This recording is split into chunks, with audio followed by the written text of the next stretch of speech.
Hi, I'm Kevin Freeman with Ron and Nowell, and today is July 2nd, 2025. Ron and I are on the York River. Ron's taken me out here to show me some things that he's been working on in regards to a research project that involves the town records. Ron, tell us what you've been up to. Well, we're standing right in front of Micom's Round Marsh, which is on the southwest side of the river. It's a utterly fantastic area. I mean, it's incredible to see it. Yeah. I can see why this was such an economic engine in the colonial periods, just by the sheer volume of hay there is up here. It's astounding. It's astounding. But boy, is it pretty up here. Yeah, it's beautiful. Hopefully, once we get all the points of public access established, then people will be able to walk down and enjoy, because it says on the layout, for the enjoyment and pleasure. So it's pretty specific of the public. Yeah. So. And so, Ron, you have been researching access points, or you've been going through the town records and finding lots of Well, what the access points were an economic development scheme by the Board of Selectmen when they realized the economic value of this area up here, Salt Marsh Hay and the pine, and a huge pine. Matter of fact, it was originally part of the mass industry over in the Scotticore. They cut them here. And it's all through the early records. So it's the economic development. Not everybody owned river frontage. The only way commerce went was by river. So they laid out public landings every so often down property lines. So the person on each side donates half of the right-of-way to a sizable landing on the river. And then the salt marshes were granted separately. So it's to give access to the river and the salt marshes and the thatch beds. Over on the northwest side of the river, there's a couple of thatch beds. That's cordgrass for thatch roofs. We're in the hay yards right now, and it is nothing short of incredible. Yeah. So when those accesses were granted, they don't. They're still extant. They're still viable entry sources to the York River. Is that true? Yes, the York Rivers Commission, under their federal charter, have to establish all points of public access. And the only one that I know of has been sold is what's called the Foundry, which is the south bank of Scotland Bridge, where that red like garage building is. That's the Foundry, and the selectmen sold it. Oh, interesting. Well, we had a selectman that was a real estate agent. He could sell a piece of land for 25 cents. He'd do it. You know, it was stupid. Yeah. Huh. Like half of the town farm was sold off for house lots. Yeah. Tiny ones. When our forefathers came over here, that was their incentive. They could get some land that they call their own, and then they could divide it up and sell it, and they could be capitalists. Yep, incredible. Incredible. You walk out here. Just think they hated every bit of this by hand. Hand sized it and hauled it off. But why? What were they trying to do? What, you think they dug this whole thing out, Ron? I don't know, Kevin. What were they trying? I mean, does that seem natural to have that thing go around there? No. No, it just doesn't, and it looks like there might have been some there too. See? Yeah. Where them tussocks are? Yeah. I think so. It looks like they might have tried to enclose an area. Yeah. At one time. Maybe to catch fish in. Ron, I got to ask you about, so we're down here at the partings on the York River, and That's right up there. oh, it's right up there. I thought it was right here. Oh no, it doesn't go up around there. Okay, yeah. So we're really close to the partings. It hugs that bank over there. Yeah. Okay. Yeah. And so you and I both have this fascination with the colonial aspect of the town of York, and probably because of our ancestral ties. So today we're out here. Make sure you say ancestral, not ancestral. Thanks for picking up on that, Ron. No, your accent sometimes. Yeah, they could easily be Right, exactly. conflated. Excuse me. So anyway, so we're out here today, and there's nobody out here. It's like, It's worth $1 million sitting here. yeah, Really? we have a multi-million-dollar view, probably $1 billion view in today's money. But it's preserved, it's intact. And the only difference between this and when our ancestors would have been out here is probably that they would have been here, and they would have been out here haying right now, and we would have seen a lot of people down along the river. This is just the same as it would have been, no different. Well, except there's no people except for you and I out here now, right? Yep, they'd be down here haying. Yeah. And there'd probably be some, boy, that's hot work. there'd probably be some river traffic too.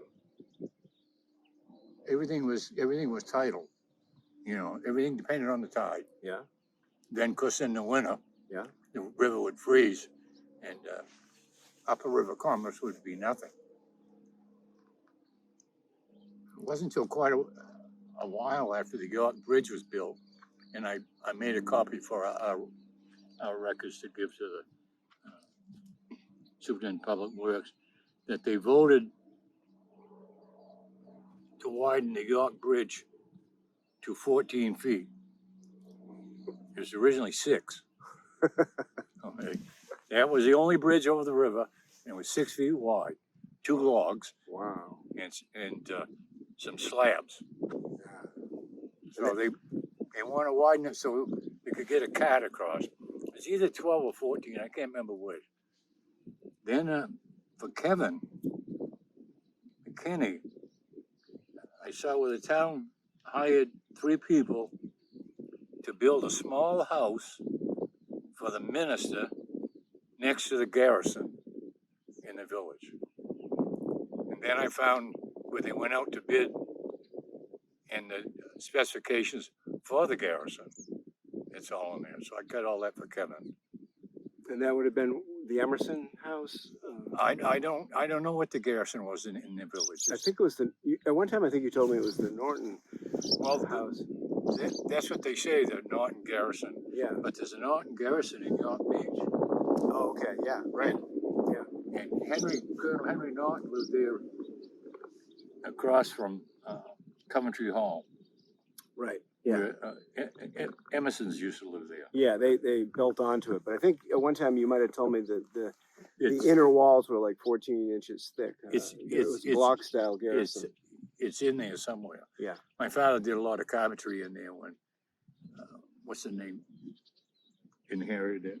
Wasn't she a buzz? Yeah. She got mad at Harry Cummins. He walked off. She insulted him. He walked off the job. She was like 83 or 84. Wore a white shirt and a black tie and a black hat, suspenders and gaiters on his sleeve. Wow.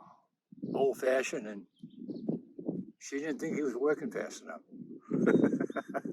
She said something to me. What's her name, Ron? Was she an Emerson? I think, yeah, what was her name? I used to live at a grocery store, and her daughter was on the Conservation Commission with me. Nice girl. What was her name? Wow. Oh yeah, Ron, you said the other day that your father also worked at Coventry Hall, renovating that place. That was for John Gunther, was the guy's name. Yeah. Not the author. This is a different John Gunther. He spent a lot of money. He had to recreate all those balustrades up on the roof. Wow. On that fretwork. Yeah. I think Sacco, millwork, I think it's called. They go all the way back to the colonial times when it was water powered. And they still make all that stuff. Wow. Yeah, most people don't know about them. Huh. They make really ornate posts, Corinthian posts and stuff like that. Balusters, newel posts, you name it. There in Maine? Sacco. Huh. Wow. Yeah, I didn't know. I got work done for an old house, and all their workers in their shop were Hispanic. Huh. Wow. Yeah, they were running all the woodworking machines. Some of them machines are over 200 years old. They shape it. They got all the old plans and stuff. Huh. And I think it's called Sacco millwork. Huh. My father used them. So did he do any renovations inside Coventry Hall? Yep. Oh yeah. Really? So was it a full renovation? Like they went in and gutted the place out? No. No. Most of ripping and tearing was update wiring and plumbing. So they had to get into the walls of it? Right. Yeah. That had, Yeah. that wiring was put in there when the village was first wired, probably 1910, 1908, somewhere there. Yeah. Knob and tube. Oh, so it was exposed wiring, probably. I would assume it. Yeah. It probably was. Wow. It was probably originally coal, steam, heat. I assume. Yeah. I don't know. I can't remember. I think there's a description of the mechanical system in maybe a New England Miniature by Ernst, or it might even be in Banks' History of York. He talks about the rooms in the back and how that they supplied heat to the house, but I can't remember what he said. Yeah, so your father was Paul Nowell. He did a lot of renovations in other houses, historic houses. Yeah. Elizabeth Perkins' house. Yeah, wow. I didn't know that. How did he evolve? So he worked at the shipyard as a machinist. yeah. So that he worked in my father's shop. Was it 7-0? He's a self-taught carpenter. After being a machinist? Another one's him. Yeah, yeah. Hunting. Yeah. Fishing. Row tide. Yeah. So he was a machinist, and then he became a carpenter, or was he a carpenter first? Yeah. Well, he was born and raised on a farm where they did everything. Oh, so his grandfather, his So father he was. He took it in high school at Burke Academy. Yeah. Oh, they taught the trades there? Then he went from Burke Academy to the Chicago Institute of Heating and Air Conditioning, when air conditioning was just getting started. Huh. He thought, well, that's the thing to get in on. And he ended up on the Navy Yard because the war started. Huh. Then, of course, he went from the Navy Yard to the Merchant Marines, because that was the only service that would take guys that were blind. Without his glasses, he would, he couldn't. Oh. He could only function by feel without his glasses. Yeah. He had terrible vision. Wow. Yet he pursued careers that demanded good vision. He had to see what he was doing. Yeah, I know. Machinists, Yeah. the thousands, the tolerances and stuff. Yeah, Yeah. I know. So then he went on. Did he do the renovations, and then did he go on to do the bigger commercial buildings, or what order did that occur? Yeah, he decided he couldn't support the family doing residential, but he could doing commercial. Yeah. And then he did hospitals, schools, Kidder Press, printing plant, Oh. Portia Herald building, Yeah, Portsmouth Herald. worth the shopping plaza. Yeah. Wyndham's Men Reformatory. Huh. He was working there one day, and he could hire so many convicts there to work for him. Guy came in a trailer. Said he wanted to work for him. He done copper, and he goes, he says, maybe you know me. I said, no, I don't think so. He says, I'm the guy that stabbed his wife as she was going through the door in the Goldenrod in New York Beach. Wow. It was. Some guy got in a fight with his wife, and just as she came through them little double doors there in the front, Yeah. stabbed her right in the back with a hunting knife. She collapsed on the floor. Wow. And Dick was there. Dick, Matthews? No. no, Talpe? Dick and Betty. What was his last name? Anyways, luckily he was right there. Jumped the guy before he could do it again. I think they missed about every Mr. High, Mr. Lungs. Wow.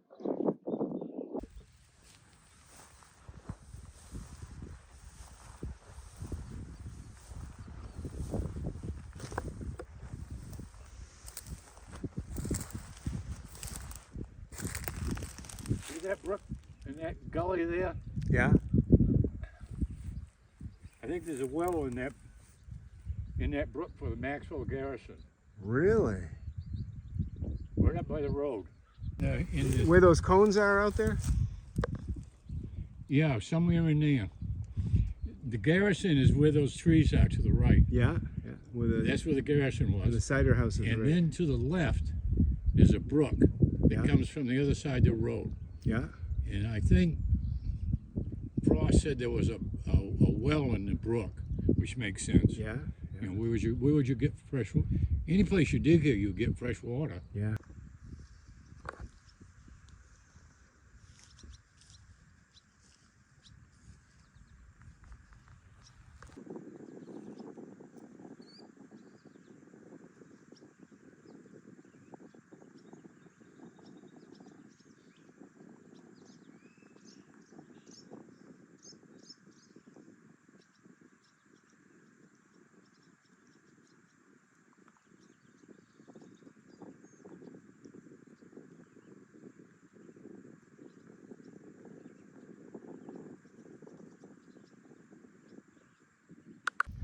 Ron and I have made it up to the partings on the west side of the York River. I have never been here before. It's a greatly used auto slide right there. Yeah, yeah. So Ron, have you been over here before? Never. Never. Never in my life. No. It's very expansive. There's lots of tidal. It is huge. Yeah, we think there's a lot of tidal pools in here also. Look like they might have been manipulated by somebody at some time. I'm sure they have. For what purpose, we don't know. But this is what I call a true nature walk. You know, what was it like when they had the whole upper town out here cutting hay? I don't know. I mean, Yeah. in what's his name, diary, he talks about the 40 men cutting pine on the Parsons Law. Oh wow. 40 men. That was Sayward? No, Moody? Moody's. Yeah. The Reverend Moody's lawn. 40 men were cutting pine on it.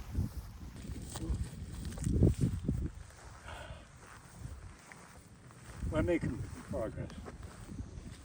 Headed towards shade and rest, have a smoke, get some liquid. Put our feet up, turn the air conditioner a little higher. Maybe. We still haven't made it to the wood line yet. We're honing in on them. Even we have to break out and swim.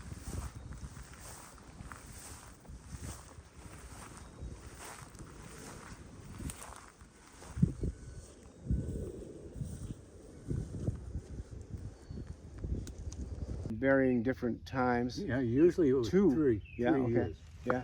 And the Most house of was, them I saw. and the minimal house in the Massachusetts legislature, they said was 18 by 18 feet. And it was usually what we call today a Cape Cod style house. So they would cut enough acres off to be able to start a small garden or a garden. And the way they would do that is they would just, they'd cut the trees down and then they'd burn them in the spring, and then they'd leave the stumps, and they could grow different crops that were suitable to being grown, or stumps around. In about 10 years the stumps were completely gone.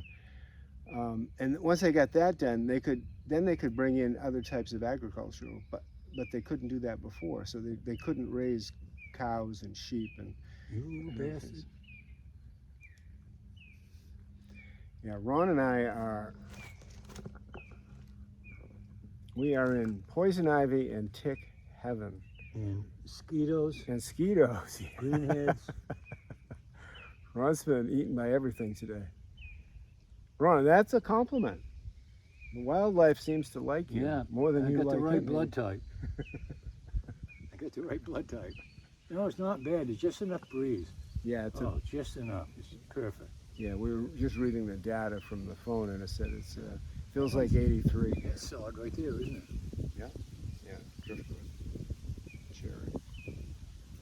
Boy, I tell you, if the land could only talk, Yeah, what a tale it would have, yeah. especially up here. There's so much that went on up here. People don't have any clue or idea whatsoever about how significant this area was. How significant it is now as a natural resource. Yeah, it's huge. Yeah. And the visual beauty is just, Breathtaking. yeah, it's awesome. Especially when the fighter jets scream over and world's biggest airplane dives on you.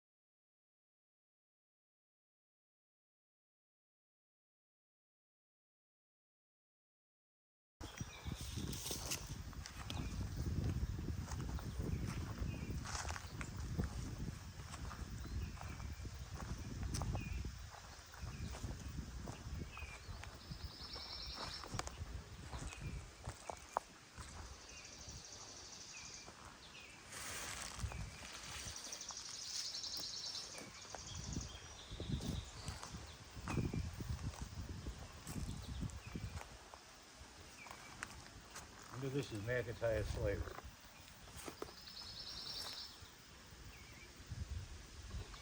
They're all drilled. Look at them. Yeah. All the way across the drill. The McIntire field is abundant with this brown knapweed. Very, very beautiful flower.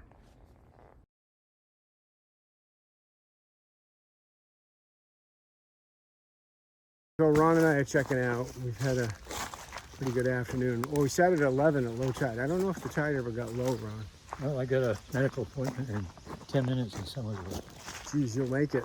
Well, it's therapy. And I know what it is. I have to clench my hand and unclench it. Yeah. I have to do it 6 times a day. Take this off. I take all this off, leave the dressing on. Then I stretch these back, stretch them forward, spread them apart, and clinch them. I have to do it 6 times a day. So it doesn't grow back. Yeah, so you're due right now.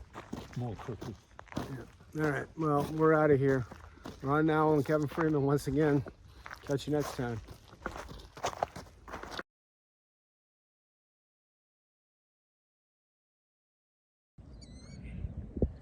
Looks like it ain't even moving. It's so big. Where's it going? What's it going to bomb us? I think they call it a star lifter.